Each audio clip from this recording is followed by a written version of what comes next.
Kami dari Universitas Katolik Widya Mandira Kupang, Fakultas Ekonomika dan Bisnis, Program Studi Akuntansi. Di sini kami akan mempresentasikan hasil analisis laporan keuangan pada PT Unilever Indonesia Terbuka. Sebelumnya kami akan memperkenalkan diri kami masing-masing. Perkenalkan, saya Yohanes Eudesemi, NIM 3312325, dan teman-teman saya. Perkenalkan, nama saya Francisca Angelin Bunga dengan NIM 3312313. Perkenalkan, nama saya Stefani Priska Maliloe dengan NIM 331233109. Perkenalkan, nama saya Maria Rosa Mistika Diu dengan NIM 331230090. Dan saya Maria Eusebia Devsri Sanggo dengan NIM 331230092. Video ini dibuat sebagai salah satu pemenuhan nilai ujian akhir semester pada mata kuliah Pengauditan 1 dengan dosen pengampu Ibu Susana Purnamasari Baso, Sarjana Ekonomi, Magister Akuntansi. Baik, yang pertama saya akan menjelaskan tentang perencanaan awal.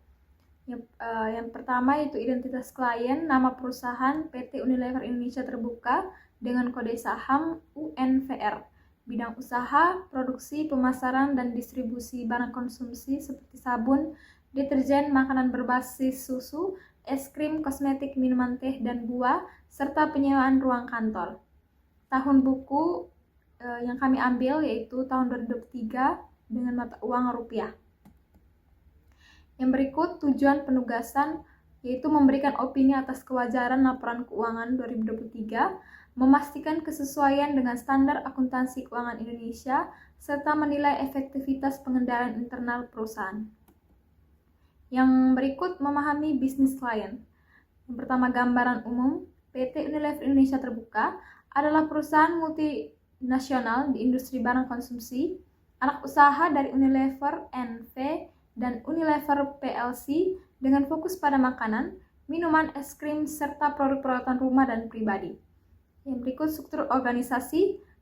Komisaris utama yaitu Sanjeev Mehta, Direktur Utama Irano Viarti, dan pemegang saham utama Unilever Indonesia Holding BV sebesar 85%. Yang ketiga, produk utama makanan yaitu Royco, Bango, Blue Band, minuman Lipton, Sariwangi, es krim Walls, perawatan rumah seperti Rinso, Surf, dan Sunlight, perawatan pribadi Dove, Vaseline, Pond's, dan Clear. Yang keempat, kondisi industri stabil dan tumbuh konsisten dengan persaingan tinggi serta tren konsumen yang lebih sadar kesehatan dan keberlanjutan. Yang kelima, kinerja keuangan untuk tahun 2023, penjualan bersih sebesar 38,61 triliun, laba bersih sebesar 4,80 triliun, dan margin laba bersih sebesar 12,44%. Yang berikut 5 nilai risiko. Yang pertama, risiko penurunan pendapatan. Penjualan turun 6,3% dari 2022 ke 2023, mencerminkan risiko dari daya beli, persaingan, atau perubahan preferensi konsumen. Yang kedua, risiko ketergantungan pada entitas induk. Kepemilikan 85% oleh Unilever Holding BV berpotensi menimbulkan ketergantungan pada kebijakan grup, termasuk biaya royalti dan jasa yang dapat mengurangi laba. Yang ketiga, risiko biaya produksi dan profitabilitas. Margin laba bersih menurun menjadi 12,44% akibat tekanan biaya seperti bahan baku dan logistik yang mengancam profitabilitas jika tidak dikendalikan. Yang keempat, risiko pembayaran dividen tinggi. Dividen melebihi laba bersih, berisiko menggerus laba ditahan, dan mengurangi fleksibilitas keuangan. Yang kelima, risiko nilai tukar. Transaksi valuta asing yang signifikan, rentan terhadap fluktuasi kurs, mengaruhi biaya operasional bila tidak diimbangi dengan pendapatan falas. Yang keenam, risiko kepatuhan pajak. Beban pajak tinggi sebesar 22,6% dan kompleksitas peraturan menimbulkan risiko audit atau koreksi pajak atas transaksi intragroup. Berikutnya saya akan menjelaskan tentang prosedur analitis. prosedur analitis yang pertama yaitu analisis horizontal. Analisis horizontal dibagi menjadi 5 bagian. Yang pertama, penjualan turun 6,3% dari 41,2 triliun menjadi 38,6 triliun. Laba bersih turun senilai 10,5% dari 5,36 triliun menjadi 4,80 triliun. Yang kedua, total aset turun 6% dari 18,3 triliun menjadi 16,6 triliun, terutama karena piutang usaha turun 40% dan persediaan turun 7,7%. Yang ketiga, ekuitas turun 15% akibat dividen besar dari 5,1 triliun dan rugi komprehensif. Yang keempat, liabilitas jangka pendek turun, pinjaman bank dilunasi, namun liabilitas imbalan kerja naik 38%. Yang kelima, EBITDA dan arus kas operasi menurun, mencerminkan beban operasional yang meningkat. Prosedur analitis yang kedua yaitu analisis vertikal. Analisis vertikal dibagi menjadi 3 bagian. Yang pertama, laporan keuangan disusun sesuai SAK dan OJK menggunakan format multisep dan metode langsung.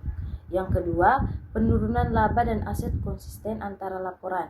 Yang ketiga, catatan laporan memberikan informasi penting untuk audit, termasuk risiko dan liabilitas imbalan kerja dan kepatuhan terhadap PSAK. Presentasi setiap pos terhadap aset dan total penjualan. Kas dan setara kas senilai Rp1.020.598. Persentase terhadap total aset 6,13%. Persentase terhadap penjualan senilai 2,64%. Piutang usaha pada pihak ketiga senilai Rp2.104.729. Persentase terhadap total aset senilai 12,63%. Persentase terhadap penjualan senilai 5,45%.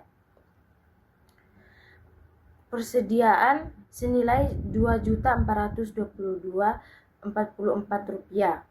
Persentase terhadap total aset 14,53%. Persentase terhadap penjualan 6,27%. Aset tetap senilai Rp9.310.734. Persentase terhadap total aset senilai 55,88%.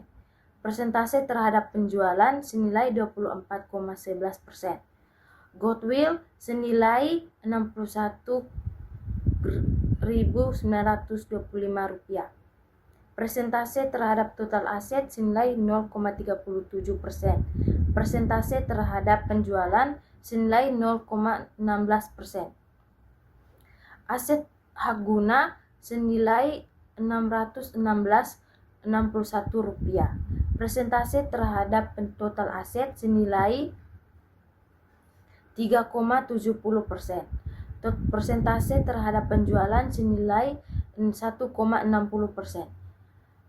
Liabilitas jangka pendek senilai Rp11.223.968. Persentase terhadap total aset 67,34%. Persentase terhadap penjualan senilai 29,7%. Liabilitas jangka panjang senilai Rp2.058.880. Persentase terhadap total aset 12,34%. Persentase terhadap penjualan senilai 5,33%. Liabilitas imbalan kerja atau jangka panjang senilai Rp1.352.014. Persentase terhadap total aset 8,11%. Persentase terhadap penjualan 3,50%. Ekuitas senilai Rp3.381.238. Persentase terhadap total aset 20,29%. Persentase terhadap penjualan 8,76%. Laba bersih senilai Rp4.899.40. Persentase terhadap total aset 28,82%. Persentase terhadap penjualan 12%, 44%. Berikutnya, identifikasi posisi yang tidak wajar. Yang pertama, piutang usaha turun drastis, yaitu turun 40% dari 3,507 miliar menjadi 2,104 miliar. Tidak sebanding dengan penurunan penjualan 6,3%. Perlu ditelusuri kebijakan kredit atau pencatatan pembayaran. Yang kedua, liabilitas imbalan kerja naik 38% dari 977 miliar menjadi 1,352 miliar. Perlu kajian atas asumsi aktuaria atau kejadian khusus. Yang ketiga, beban pemasaran naik saat penjualan turun. Beban naik 545 miliar meski penjualan menurun. Indikasi inefisiensi atau strategi yang tidak efektif. Yang keempat, kas naik 2 kali lipat dari 503 miliar menjadi 1,21 miliar meskipun arus kas pendanaan dan investasi negatif. Sumber kenaikan perlu diklarifikasi. Yang kelima, pajak dibayar di muka turun 65% dari 205 miliar menjadi 70 miliar. Perlu ditelusuri apakah karena perubahan pembayaran atau potensi restitusi. Yang keenam, dividen lebih besar dari laba. Dividen 5,112 miliar lebih besar dari laba 4,800 miliar. Berisiko bagi likuiditas dan ekuitas. Yang ketujuh, arus kas operasi menurun dari 8,61 miliar menjadi 7,118 miliar. Perlu perhatian karena bisa menandakan penurunan efektivitas. Selanjutnya adalah materialisasi. Yang pertama, materialisasi keuangan utama. Pada poin pertama, pendapatan dan trade marketing. Yang kedua, kompleksitas tinggi karena diskon, promosi, dan timing pengakuan berisiko salah saji material. Yang ketiga, penilaian persediaan. Yang keempat, risiko keuangan tinggi atau produk FMCOG cepat berubah, penting untuk nilainya wajar dalam pencadangan. Yang kelima, goodwill, aset terwujud. Yang keenam, nilai merek besar atau uji penurunan nilai yang memerlukan estimasi proyeksi arus kas dan diskonto yang andal. Yang kedua, materialisasi operasional, rantai pasok dan biaya bahan baku, fluktuasi harga bahan baku, dan gangguan pasok mempengaruhi margin. Urgent accounting perlu diperhatikan. Kepatuhan regulasi, wajib patuh pada BPOM, standar halal dan regulasi lingkungan, risiko reputasi dan operasional tinggi. Transaksi pihak berelasi harus sesuai prinsip kewajaran harga atau arm's length yang mencakup biaya royalty, manajemen, transfer pitching. Yang ketiga, materialisasi ESG dan keberlanjutan. Provisi lingkungan, target lingkungan Unilever internal karbon dan pengurangan plastik biasanya menimbulkan provisi signifikan.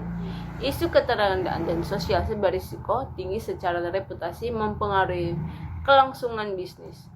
Threshold materialitas umumnya ditetapkan 3-5% dari laba sebelum pajak. Penyesuaian dilakukan untuk area berisiko tinggi. Selanjutnya, pengendalian sistem internal. Yang pertama adalah lingkungan pengendalian. Tata kelola komitmen terhadap etika, keberlanjutan, dan pengawasan efektif oleh Dewan dan Komite Audit Yang kedua, struktur organisasi, jalur pelaporan jelas dan pemisahan fungsi yang efektif.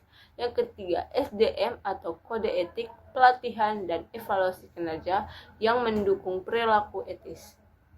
Yang kedua, ada penilaian risiko, manajemen risiko, identifikasi dan mitigasi risiko strategis, operasional, dan kepatuhan yang dilakukan secara berkala. Risiko kecurangan fokus pada arena rawan seperti pendapatan, pengadaan, dan kas. Selanjutnya, ada aktivitas pengendalian. Siklus pendapatan otomatis harga, percocokan dokumen, rekonsiliasi rutin, validasi akrual. Siklus pengadaan ada evaluasi vendor, persetujuan perjenjang, tender, kontrol pembayaran, dan master data.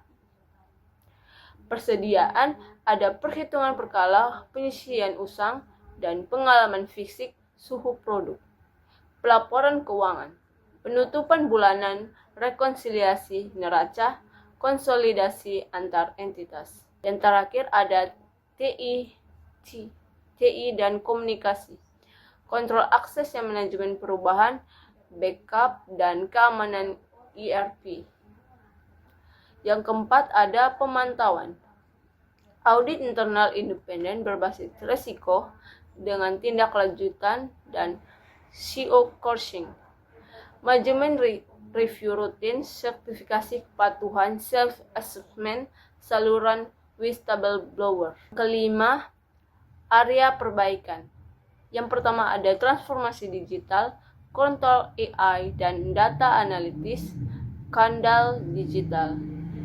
Yang kedua ada keamanan cyber, perlindungan data dan rantai pasokan. Yang ketiga ada pelaporan ESG, pengakuan kontrol atas matriks keberlanjutan. Yang keempat ada risiko pihak ketiga, due diligence dan pemantauan mitra bisnis. Yang keenam ada kelemahan dan perlu diperhatikan.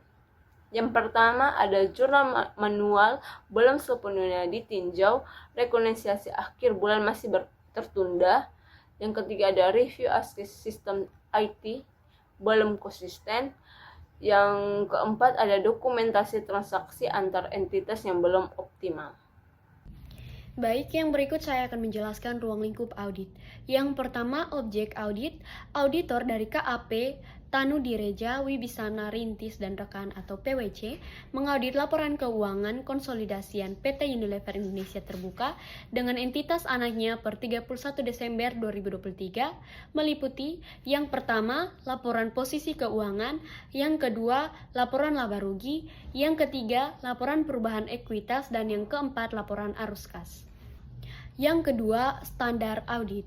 Audit dilakukan dengan standar audit IAPI dengan tujuan memperoleh keyakinan memadai bahwa laporan keuangan bebas dari salah saji material, baik akibat kecurangan maupun kesalahan.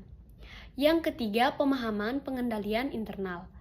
Yang pertama, auditor memahami pengendalian internal yang relevan untuk merancang prosedur audit, bukan untuk memberikan opini atas efektivitas pengendalian tersebut. Yang kedua, evaluasi pengendalian internal dilakukan sebatas untuk mendukung penilaian risiko dan perencanaan audit. Baik, yang berikut jadwal dan anggaran. Yang pertama, jadwal audit utama dibagi menjadi beberapa bagian. Yang pertama, persiapan dan penugasan tim, yaitu pada tanggal 15 sampai 22 Januari 2024. Yang berikut pemahaman entitas dan sistem pada tanggal 23 Januari sampai dengan 2 Februari. Yang berikut audit interim dari tanggal 5 sampai 16 Februari. Yang berikut audit final dari 19 Februari sampai dengan 29 Maret. Yang berikut penyusunan dan review laporan pada tanggal 1 sampai dengan 10 April. Yang berikut finansialisasi dan opini audit pada 15 April 2024. Yang kedua, anggaran waktu dan tim dibagi menjadi beberapa bagian. Yang pertama ada total ada 55 hari kerja, dan tim audit terdiri dari 1 partner audit, 1 manajer audit, 2 senior auditor, dan 1 junior auditor. Yang berikut tujuan dan sasaran audit. Yang pertama, tujuan umum, yaitu memberikan opini independen atas kewajaran laporan keuangan PT Unilever Indonesia Terbuka per 31 Desember 2023 sesuai dengan standar akuntansi keuangan Indonesia. Yang kedua, sasaran spesifik terbagi menjadi beberapa bagian. Yang pertama, verifikasi aset utama. Terdapat kas, piutang usaha, dan persediaan. Yang kedua, evaluasi pengakuan pendapatan dan beban. Yang ketiga, pemeriksaan transaksi pihak berelasi dan kepatuhan pelaporan. Yang keempat, penilaian kepatuhan pajak dan hukum. Dan yang terakhir, review penurunan nilai aset tetap dan tak berwujud jika ada. Selanjutnya adalah metode audit. Audit dilakukan dengan pendekatan berbasis risiko, mengacu pada standar audit IAPI, dengan prosedur meliputi yang pertama pengujian pengendalian internal, dan yang kedua pengujian substantif atas akun-akun laporan posisi keuangan dan laba rugi. Selanjutnya dasar opini. Audit dilakukan sesuai dengan standar audit IAPI dan kode etik akuntan publik di Indonesia. Auditor menyatakan telah mengumpulkan bukti audit yang cukup dan tepat untuk memberikan opini atas kewajaran laporan keuangan, bebas dari salah saji material baik karena kesalahan maupun kecurangan. Sekian presentasi dari kelompok kami. Jangan lupa Like, Komen, share, dan subscribe. dah.